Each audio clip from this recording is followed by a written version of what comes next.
원칙적인 부분에 있어서 생각해 두시면 좋고요. 1번 안에 재미있게 보기는 이번 게임을 통해서 한번 배워볼 거예요. 우리가 실질적으로 손익계산서 하면 자산, 부채, 자본이라고 하죠. 요즘에 순자산이라고 이제 말이 바뀌어서 이렇게 되어 있어요. 그러니까 부채 플러스 자본은 자산이 되는 구조가 되어 있습니다. 근데 정말 쉬운 구조인데도 이조차도 이거를 잘 이해를 못 하시는 분들이 많더라고요. 그래서 이런 것들 좀 더 쉽게 접근하면 회사 재무제표 볼 때 딴 거 필요 없거든요. 저도 지금은 투자를 할 때 가장 먼저 보는 게 부채 비율입니다. 부채 비율을 도출해내기 위해서는 부채가 얼마고 자본이 얼마인지 부채 나누기 자본 했을 때 그게 부채 비율이 되거든요. 그러니까 100만 원의 부채가 있고 100만 원의 자본이 있으면 부채 비율은 100%가 됩니다. 그런 식으로 이제 그걸 따져봤을 때 100% 안쪽에 있는 기업들이 어떻게 보면 좀 안정성 있는 자산 회사들이라고 보시면 돼요. 그런 회사들을 골라내고 그 후에 또 작업들이 많아요. 하지만 기본적으로 이것조차도 모르고 하시는 분들이 많다라는 거죠. 알면서도 무시하는 분들이 많다라는 거죠. 왜 그러냐면 그거는 차트 분석을 하기 때문에 저는 전혀 차트를 띄워놓지 않을 건데 궁금하시면 차트를 띄워놓고 제가 그거에 대해 설명을 해드릴 수 있어요. 하지만 차트 같은 경우는 한번 빠져들면 정말 중독성이 강합니다. 마약과 같다고 보시면 돼요. 마약을 한 번도 안 해봐서 모르겠지만 정말 이게 한번 차트를 이렇게 보면 후행성, 선행성 이런 게 있습니다. 2007년부터 지금까지 지나온 차트를 보면 2007년부터 8년도에 이렇게 떨어져요. 낙폭 과대를 합니다. 그러고 나서 쭉 올라와요. 서서히. 올라오면 잠깐 2010년도에 주춤을 해요. 2008년도에 떨어졌던 건 왜 그런지 아세요? 서프라임. 우리가 주식이나 경제에 대해서 잘 모르지만 저도 그때 당시에 그것 때문에 이제 이야기를 하면서 말씀드릴게요. 경험자분들의 노하우 이야기인데 지금 현재는 신청해 주셨던 분들 중에 두세 분 정도가 경험자분이 있으셨어요. 그래서 제가 단체 카톡을 그렸을 때 어떤 거에 대해서 알고 싶습니까? 했더니 어떤 분께서 종목을 어떻게 선정하는지 알고 싶습니다. 자기는 주식 경력 7년이라고 말씀하시더라고요. 그분이 오실 줄 알았는데 안 오셨네요. 경험자분들한테 되는 것은 저 혼자만의 이야기밖에 안 될 것 같고 일단은 함께 이야기해보는 형식으로 정식으로 저희 소개를 좀 뻘쭘하네요. 그래서 한참 얘기하다가 소개가 되니까 꿈과 희망의 씨앗을 심는 이야기꾼 김영선입니다. 저는 청소년 동기부여 강연가가 꿈입니다. 주식하고는 좀 별개죠. 근데 동기부여라는 것은 내가 먼저 해봤던 것들을 실천 몸도 보여주면서 함께 따라오게끔 만들어야지 내가 저 사람을 뭔가 변화를 시킬 수 있어. 이런 좀 잘못된 생각들을 갖고 계시는 분들도 있더라고요. 그런 것보다는 나의 경험의 과정을 함께 나누고자 했고요. 주식 경험 같은 경우는 이제 5년차 접어들고 보니까 이 경험들을 한번 얘기하고 싶은데 사람들이 결과물만 따지더라고요. 결과물을 얻어놓고 얘기하는 건 그게 다 그냥 진리죠. 저 사람은 위에 있는 존재이기 때문에 저 사람이 말하는 건 다 진리라고 생각이 들어요. 하지만 그 사람들이 던져주는 화두는 전혀 우리들의 피부에 와닿지는 않습니다. 그래서 생각했던 것이 이 과정, 이 진통을 겪고 있는 사람. 저는 성공할 수도 있고 못할 수도 있겠죠. 결과물은 어떻게 될지 몰라요. 하지만 실패를 딛고 일어서서 이 과정을 계속 겪어나가고 있는 이 단계를 여러분들과 함께 여기 계신 분들과 함께 나누고 싶었습니다. 그래서 청소년 동기부여 강연가가 꿈이지만 이런 부분들 좀 창의적으로 가고 싶었거든요. 강사로서 무대에 서기 위해서 이런 모임을 많이 만들려고 하고요. 그리고 CS 강사라는 학원을 다니면서 강사라는 자격증도 취득하고 그리고 앞으로 또 청소년 문화 하기 위해서 또 청소년대 관련된 그렇다고 해서 제 본업이 그쪽이냐 그건 아닙니다. 지금 현재는 아르바이트를 하고 있어요. 저 3D 업종에 이런 아르바이트를 하고 있습니다. 하루를 힘들게 일을 하면서 틈틈이 어떻게 자기 개발을 하는 거죠. 그런 분들이 있어서 토요일날 정말 이렇게 귀중한 시간 여기 내어주셔서 오셨다는 것은 여러분들의 삶에 있어서 자기 개발을 하는 게 아닐까라는 생각이 듭니다. 자녀분들하고 놀아주셔야 되는데 직접 여기까지 오시는 일이 있죠. 어떻게 보면 5년, 10년 후에는 자녀분들이 더 행복한 삶을 살 수 있겠죠. 나중에 또 결혼을 다 하실 거죠. 혹시 안 하실 없으시죠?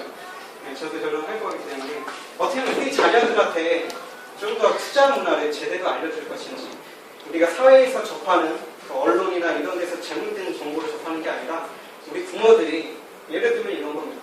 자식한테 너 공부해 그래놓고 자기 본인은 정작 TV를 틀고 TV만 보고 있어요. 그런 교육은 더 이상 하면 안 된다는 거죠. 환경을 우리가 스스로 만들어줘야 되죠. 자식한테 공부를 시키기 위해서는 2년이고 3년이고 자식들 앞에서 책에 있는 모습들을 보여줘야 되고 함께 토론하는 그런 시간들을 가져야 돼요. 자식들이 초등학교 4학년, 5학년 넘어가면 더 이상 부모를 찾지 않는다고 합니다. 그 이유는 부모들이 초등학교 1, 2학년 때까지만 해도 어떻게 됐어? 뭐 자식이 학교 갔다 오잖아요. 엄마 어떤 뭐 소정이하고 무슨 일이 있었는데 어쩌고 얘기를 해요. 그럼 부모가 설거지하다 보면 그래? 정말 그랬어? 받아주지만 그 후부터는 그래 알았어 그래 너 알았어 저 저기 가서 놀아 이런 식으로 좀 부모가 되다 보니까 이 자식들이 부모한테 가서 얘기하는 게 줄어들다 보니까 그 다음부터는 친구들로 향하게 돼요.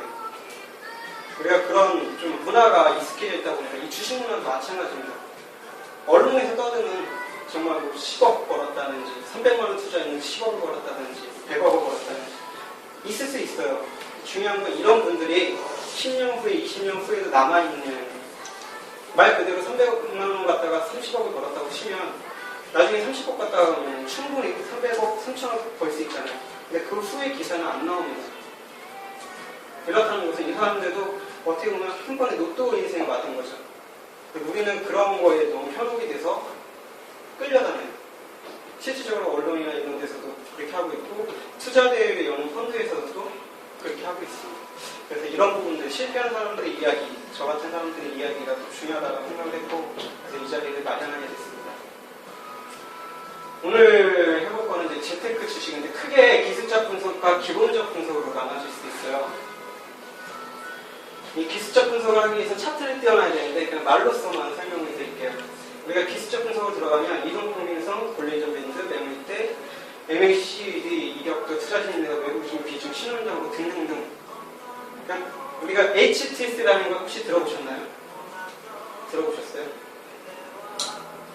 들어본 것 같긴 한데 자세히는 잘 모르겠어요. 차트 보는. 예, 그렇죠. 차트 보는 프로그램. 거기 띄워놓으면 증권사에서조차도 100개가 넘는 이런 기술적 분석 보조지표들이 나와요. 근데 중요한 것은 그거는 어느 정도 성공을 거둔 사람들이 만들어낸 결과물들입니다. 그러니까 100년 전, 200년 전에 어떤 외국인들이 만들어놓은 MACD, 매물대, 자기들이 연구해서 그 바탕으로 해서 이렇게 하니까는 성공했더라. 그래서 만들어놓은 것들이 이런 기술적 보조지표예요. 근데 중요한 것은 우리나라에도 자기만의 보조지표를 만들어서 활동하시는 분들이 상당수가 있다는 거예요. 어마어마해요. 보조지표로만 따지면 몇천 가지, 몇만 가지가 넘습니다. 근데 우리가 그걸 다 습득하고 할 수는 없겠죠. 어떤 분들은 이동평균서에 목매인 분들도 있고 매물대에 목매인 분들도 있어요. 근데 자기만의 투자 원칙을 갖고 하는 건데 중요한 것은 이건 보조잖아요. 그렇죠? 보조로서 지표로 봐야 되는데 이걸 보조가 아닌 주가 돼서 봅니다. 주가 돼서 투자를 해요.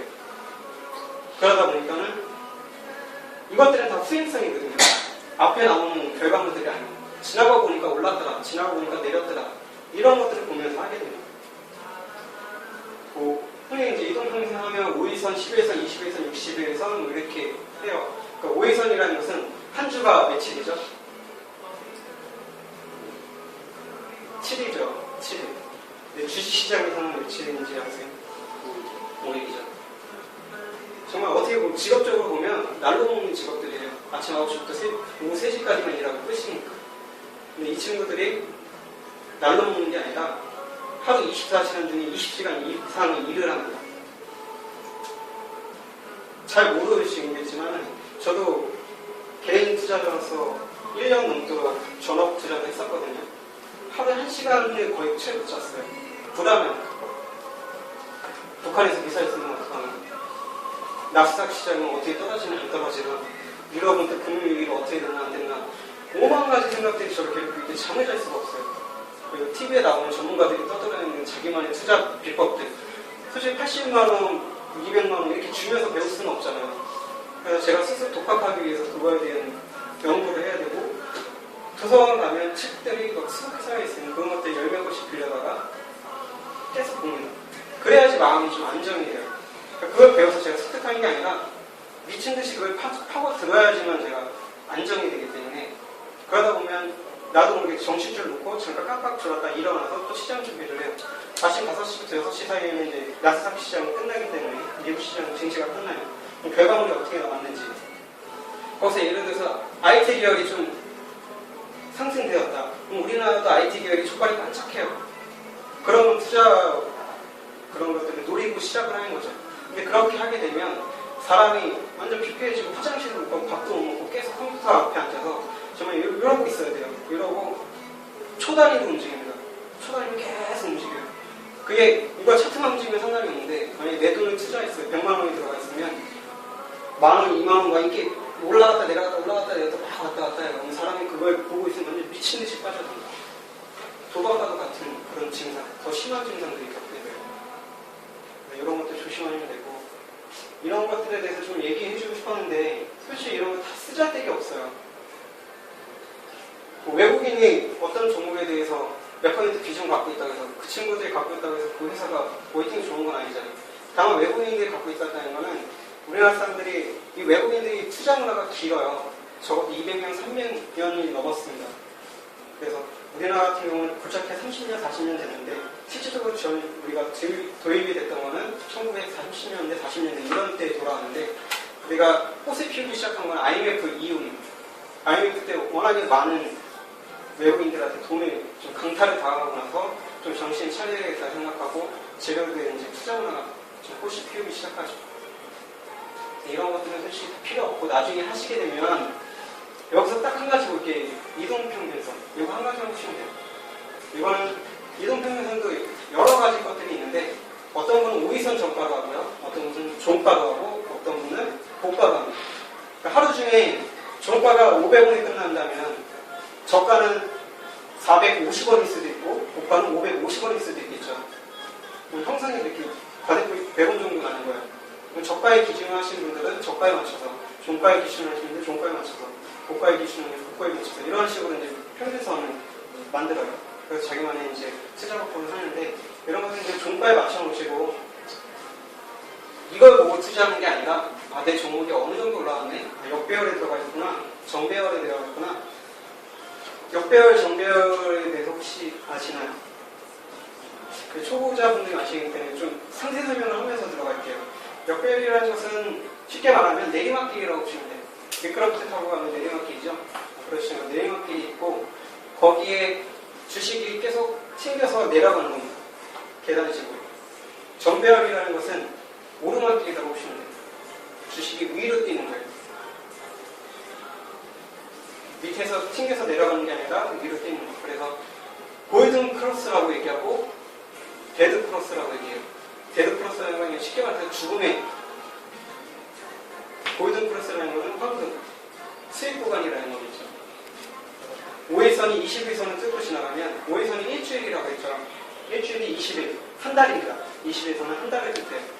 20일선을 뚫고 올라가면 정배열로 들어가는 거, 골든 크로스에 들어갔구나. 그러니까 단기적으로 일주일 단위로 사람들이 심리가 20일 단위 한 등으로 기준을 했을 때 골든 크로스를 뚫고 올라가는구나. 심리적인 상태로 보는 겁니다. 데드 크로스라는 것은 뚫고 내려갔구나. 더 이상 이 주식에, 이 종목에 미련이 없구나 라고 생각을 하시면 돼요. 이런 것들은 솔직히 여기에 신봉을 하게 되면 주식하는데 너무 힘들어요. 이거는 나중에 매수를 할 때, 매도를 할 때, 내 종목이 어느 정도 와 있네. 내가 500원에 샀는데, 좀 더 단위를 키워볼까요? 500만 원에 샀는데 1000만 원가 있다고 생각하면 팔아도 되겠죠. 더 올라갈 수도 있어요. 천장이 어딘지 바닥이 어딘지는 몰라요. 다만 이게 옆으로 횡보하는데 많이 내려와서 횡보하는구나, 올라가서 횡보하는구나, 이런 것들을 볼 수 있습니다. 그런 것들 보고서 여기서 이 정도 수익 구간이면 내가 팔아도 되고, 내려갔을 때는 굳이 안 팔아도 되는데 다른데 심리가 그때는 시장이 이렇게 떠들어요. 내가 만약에 하이닉스를 갖고 있으면 하이닉스가 망한다, 인수가 불발됐다, 한참 이제 SK 인수가 있잖아요. 인수가 불발돼서 망할 거다, 이렇게 떠들어요. 시장 분위기 조성.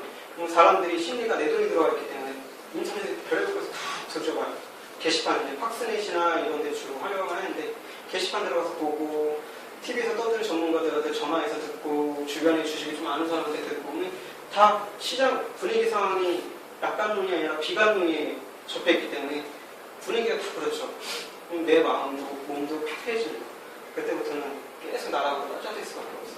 그래서 이런 거에 익숙해진 것보다는 기본적 분석, 나중에 이제 기본적 분석을 말씀드릴게요.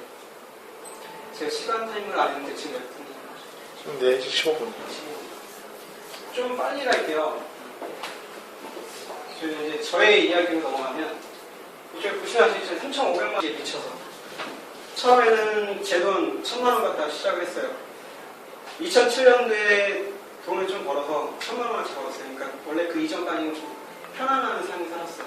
추우신 것 같은데 약간 이때까지만 해도 경제적인 지식은 없었어요. 그냥 어떻게 하면 이제 상고 출신이었으니까 손익 이런 거에 대해서는 좀 밝았지만 자산이 뭐고 부채 뭐고 이런 건 알았지만 제대로 된 경제관념, 돈에 대한 관념이 없었을 때죠.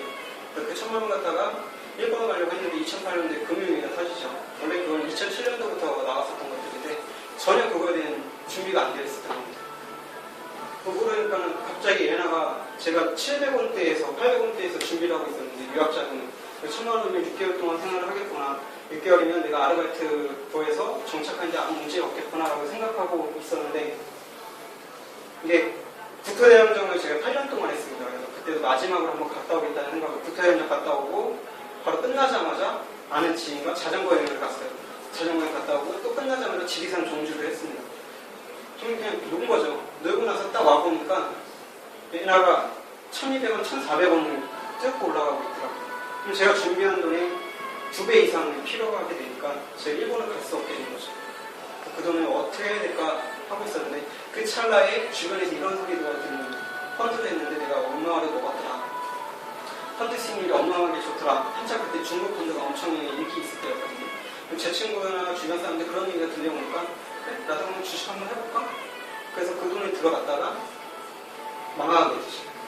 그 망하는 과정들은 좀 말씀드리는 흔한 기회이기 때문에 그냥 간단하게 말씀드리는 것 같아요. 그렇게 하면서 이제 대출금을 받게 되고 그 대출 받다가 또 다시 한번 들어갑니다. 이걸 또 날려먹어요. 불과 이걸 날리는 데까지 걸린 시간은 6개월도 채 안 걸렸어요. 제 돈 까먹는데 3개월도 안 걸렸고요. 이 돈을 까먹는데 딱 잔금 30 얼마 남는 데까지 6개월도 채 안 걸렸습니다. 오래 간 거예요, 솔직히 말씀드리면. 6개월. 보통 3개월도 안 가서 다 깡통 계좌를 차게 되거든요. 이게 왜 그러냐면 TV에서 떠드는 거, 언론에서 떠드는 거 이런 거에 휩쓸려서 그래요.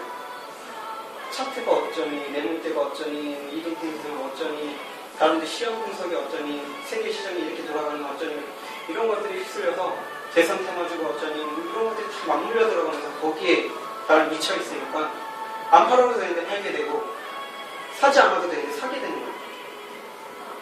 사고 나니까 그때 당시 한참 거래를 했었던 종목들이 돈이 좀 있으니까 하이닉스라든지 기아차라든지 이런 것들을 했어요. 근데 제가 지금 알고 있는 상태에서 지금 만약에 당시의 가격 7,000원대, 8,000원대였어요. 기아차라든지 하이닉스가. 거기서 더 내려갔습니다. 하이닉스 같은 경우는 6,000원, 4,000원까지 내려갔어요. 근데 지금 알고 있다면 저는 더 샀을 거예요. 더 사서 2년이고 3년이고 보유를 했을 거예요. 왜냐하면 그런 대기업들은 쉽게 망하지도 않고 정보를 골라볼 수 있는 거죠. 사람들이 게시판이나 이런 데 올리는 망한다 이런 정보가 아니라 이 회사의 재무가 어떻게 되어 있고 앞으로의 시장 전망은 어떤지 반도체가 또 어떻게 굴러가고 있고 우리나라 반도체는 시장에서 얼마만큼 인지도가 있는지 이런 것들이 전혀 모르는 상태에서 시장에서는 하이닉스, SK가 지원 안 해주면 망한다. 또 전문가들이라고 떠드는 사람들이 포트폴리오 구성해서 내놓는데 애널리스트들이죠. 그 사람들이 그거에 대해 종목 분석을 내놓는데 되게 비관적으로 내놔요. 근데 중요한 건 낙관적으로 내놓는 사람들이 있다는 겁니다. 항상 시장에는 비관론과 낙관론이 존재를 해요. 근데 내 마음이 당시에는 비관론에 가깝기 때문에 이 낙관론적인 걸 보이지가 않는 거죠. 비관론이 계속 빠져드는 거예요. 왜 낙관론과 비관론이 존재하는지 아세요? 어차피 결과는 안 할 수 없는. 네, 그게 답이에요. 결과는 신도할 수 없습니다. 그래서 항상 이 사람들이 예언자처럼 낙관론과 비관론이 존재를 해요. 그래서 시장이 나빠지면 비관론자들이 승리를 하고요. 시장이 좋아지면 낙관론자들이 승리하게 되는 구조로 되어 있어요. 그래서 경제학자들 유명한 사람들 보면 분류가 나눠져 있습니다. 이 중간에 있는 사람은 거의 희박해요. 왜냐하면 이 사람들에 열광하지 않거든요. 낙관론에 열광하거나 비관론에 열광하거나 흑백 논리로 살고 있습니다. 우리가 그런 논리를 살아야 되는 게 아니라 이 중간의 입장에서 좋아질 수도 있고 나빠질 수도 있고 대신에 내가 갖고 있는 종목은 좀 더 구성이 탄탄하고 이 회사의 앞으로 미래 전망이 괜찮은지 안 괜찮은지 이런 것들을 재무제표를 보면서 조금 더 파악할 수 있는 부분들이 있다는 겁니다. 이렇게 생각을 해주시면 돼요. 제가 거래를 했었던 내용이요. 2009년도에 2011년도까지만 뽑아봤는데 2010년 2월 1일이죠. 저를 봐주시면 되고 이쪽 마이너스 된 빨간 표시로 되는 거 봐주시면 돼요. 이거는 미수 거래라고 합니다. 제가 1000만 원을 갖고 있어요. 그러면 70%에서 80%를 미수로 살 수 있어요. 그러니까 1000만 원어치 종목을 사는 게 아니라 좀 쉽게 예를 들면 이게 1000만 원짜리입니다. 이 1000만 원짜리를 그냥 1000만 원에 사는 걸 수도 있지만 700만 원어치 더 살 수 있는 거죠. 그래서 1700만 원어치 사요. 근데 이 돈은 제 돈을 갖고 있는 게 얼마일까요? 1000만 원이겠죠. 나머지 700은 빌려온 거예요. 근데 이 빌려온 거를 이틀 만에 갚아야 돼요. 근데 갑자기 다음날 이 1000만 원 하던 주식이 900만 원 내려가 있어요. 그럼 저는 그만큼 손해를 보고서 팔아야 되겠죠. 그 다음날 올라간다는 희망이 있으면 갖고 있어야 되는데 그 다음날 갔는데 1000만 원짜리가 갑자기 700만 원가 있어요. 그럼 저는 그만큼 만약에 1000만 원만 들어갔다면 300만 원만큼의 손해를 보면 되지만 1700만 원어치 들어가 있으면 훨씬 더 과대폭이 커지겠죠. 그렇게 해서 미수 반대 매매가 들어갑니다. 제가 안 팔고 있으면 딱 3일차 되는 아침에 반대 매매가 들어가요. 반대 매매 들어갈 때는 제가 만약에 900만 원을 팔 수 있는 거를 800원에 팔아요. 이 사람들이.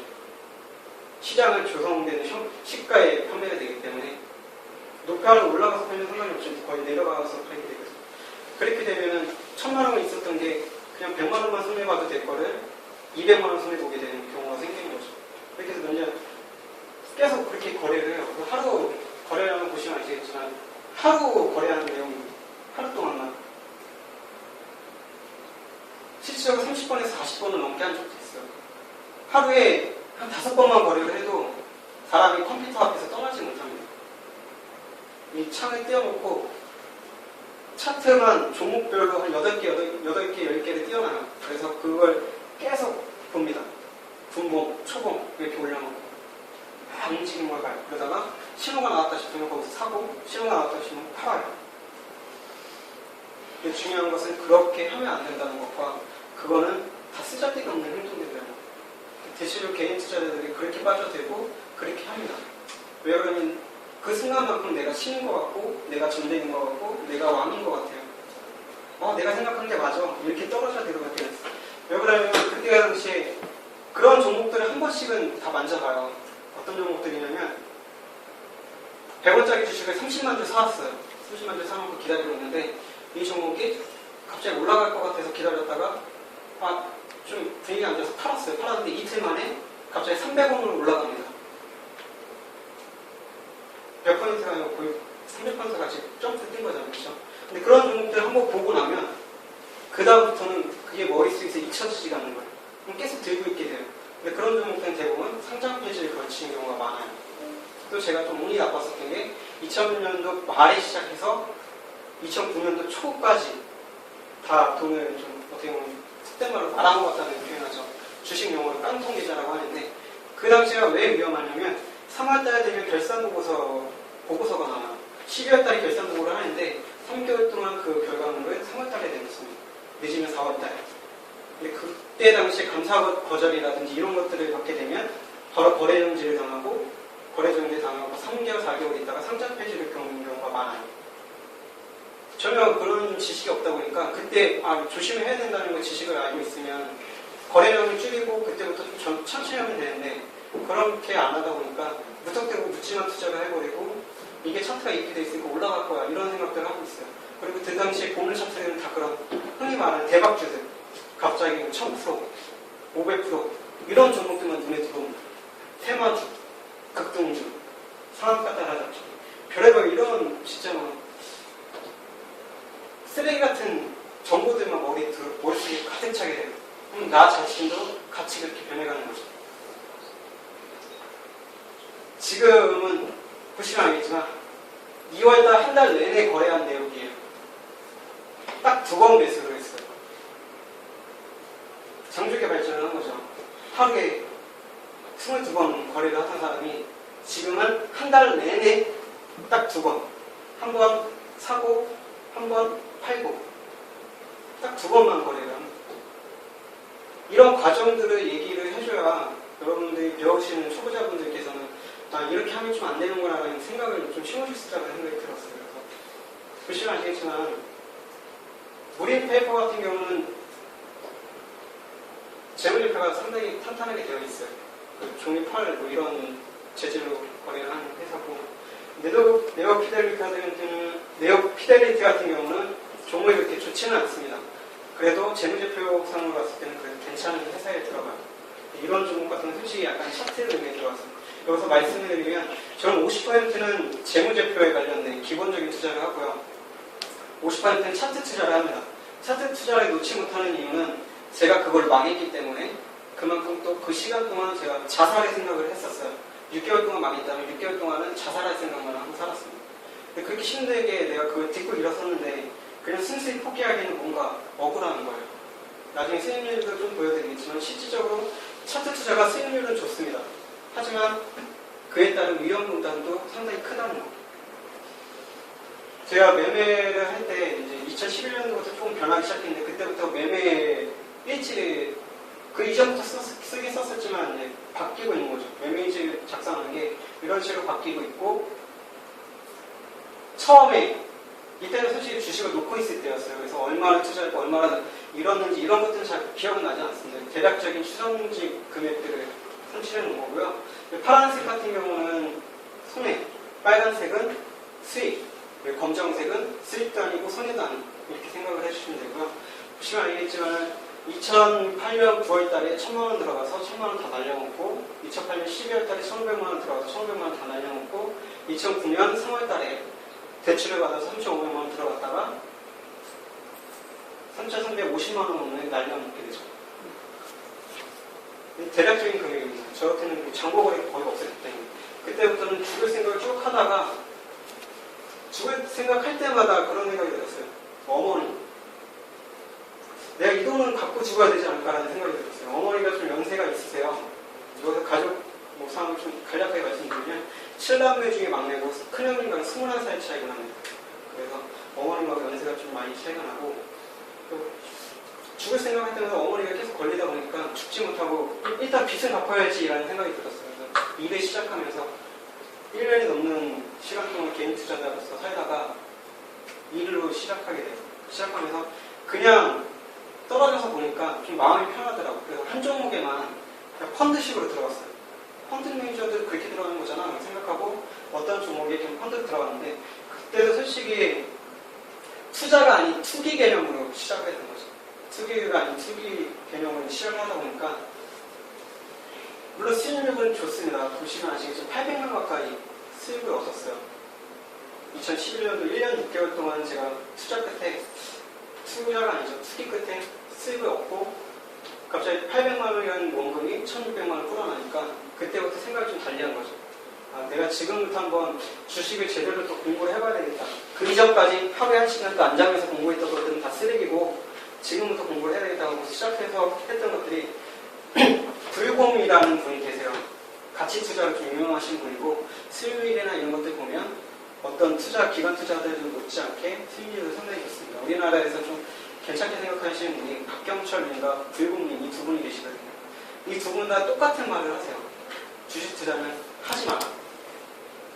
그러니까 전업으로 하지 말라는 뜻이겠죠. 가급적이면 이제 애널리스트들, 전문가들한테 맡겨라고 얘기하는데 저는 그 부분에서 좀 반대 얘기를 해요. 전문가들한테 맡기는 건 좋지만 어느 정도 내가 공부를 하고 맡겨야 된다고 생각을 해요. 그 사람들한테 무턱대고 맡기는 건 좀 아니라고 생각을 합니다. 아까 전자에도 말씀드렸다시피 그 친구들의 70% 이상은 우리 피 같은 돈 갖다가 경험을 쌓는 거예요. 자신들의 돈 갖다가 하면 그렇게 쉽게 못하죠. 여러분들도 알겠지만 남의 돈 갖다가 끌어다 쓰면 왠지 좀 가벼워요, 그 돈이. 하지만 내 돈 갖다 하면 그 돈이 좀 무겁습니다. 그 친구들은 근데 남의 돈 갖다가 투자를 하면서 경험을 쌓기 때문에 그렇게 우리가 아무 지식 없이 그 사람들한테 무턱대고 맡기는 것이 아니라 어느 정도 지식을 그 친구들한테 좀 재테크하는 데 있어서 돈을 얻어야 된다는 거죠. 그때부터 이제 투자 일지 같은 걸 쓰고 있는데 이제 검정색 같은 경우는 제가 플러스도 아니고 마이너스도 아니라고 했죠. 대출금을 받기 위해서 이제 돈을 출금하는 경우고요. 나머지 같은 경우는 이제 다 플러스라고 보시면 돼요. 다 빨간색으로 되어 있는데 여기 색깔이 빨간색으로 나와 있지 않네요. 물론 지금 보시면 알겠지만은 난감 토강 같은 경우는 정말 매매하면 안 되는 종목들이에요. 저런 종목들은. 이 중에서 나노트릭스 같은 경우는 좀 그나마 매매할 수 있는 종목이고요. 나머지는 다 매매하면 안 되는 종목들이 많이 섞여 있어요. 하지만 이제 수익률이 좀 좋기 때문에 제가 아까 말씀드렸듯이 50%는 좀 위험성을 감수하고 하고 있습니다. 파란색을 보면 알겠지만은 155만 원을 상장 폐지를 당해요. 2012년도 투자 습관을 바꾸고 나서도 상장 폐지를 한번 경험을 합니다. 50%는 그렇게 기술적인 분석으로 접근을 하다 보니까. 네. 좀 운이 좋았던 것은 2012년도도 보면 제가 500만 원이 넘는 수익을 올립니다. 그러니까 연 단위로 제가 수익률을 좀 측정을 하고 있거든요. 아까도 말씀드렸지만 주식 투자는 내가 털고 나올 때 모든 걸 다 종료했을 때 돈을 벌고 나오면 성공이고 돈을 잃으면 실패라고 생각하시면 돼요. 지금 제가 보유하고 있는 종목들 중에서 어떤 종목은 마이너스 70% 되는 종목도 있었어요. 흔히 말하면 이제 감자탕이라고 해요. 감자. 자본 감소가 돼서 이 회사가 어떻게 회생하고 싶어서 이제 감자라는 걸 합니다. 증식이라는 걸 끌어낸다면 감자라는 걸 감소시키는 거예요. 그렇게 해서 이제 회사를 좀 정상화 만들려고 하는 그런 카인데 제가 갖고 있던 종목이 2번이나 감자를 했어요. 운이 좋게도 그 종목은 지금 이제 어느 정도 올라가고 있죠. 그걸 왜 갖고 있냐면 그거는 제가 2년 전, 3년 전에 보유했던 종목이기 때문에 미련을 갖고 그냥 갖고 있는 거죠. 그 종목을 내가 팔았을 때 수익 구간이면 수익인 거고 마이너스 구간이면 마이너스라고 보시면 돼요. 지금 그러니까 2001년 단위로 계산했을 때 500만 원 가까이 1년 단위로 하면은 약 한 달 기준으로 50만 원 넘는 정도. 보시면 이제 80만 원이나 220만 원, 50만 원 출금을 했어요. 근데 이 종목에 처음에 마이너스로 집어넣었던 게 마이너스라고 생각을 했습니다. 제가 돈을 빼서 쓰는 게. 근데 마이너스가 굳이 아니더라고요. 이거 돈들까지 다 합치면 800만 원이 넘는 수익을 올린 거죠. 이런 식으로 좀 자기의 투자 습관이나 매매 습관 이런 것들 한번 다 주기를 하면서 보는 거예요. 2013년 같은 경우도 지금 현재는 상장 폐지가 하나 더 있습니다. 올해 들어서도 한 종목 상장 폐지가 다 있어요. 보시면 아시겠지만 이쪽에도 4월 30일이죠. 상장 폐지. 이쪽에도 4월 22일입니다. 그러니까 감사 거절 당하고 1개월, 2개월 있다가 상장 폐지에 대한 경우가 생기는 거예요. 그래서 항상 우리가 조심해야 될 게 1월달부터 3월달 사이에 혹시라도 매매를 하게 된다면 이 사이에는 내가 갖고 있는 종목이 불안불안하다. 이 회사가 좀 불투명하다.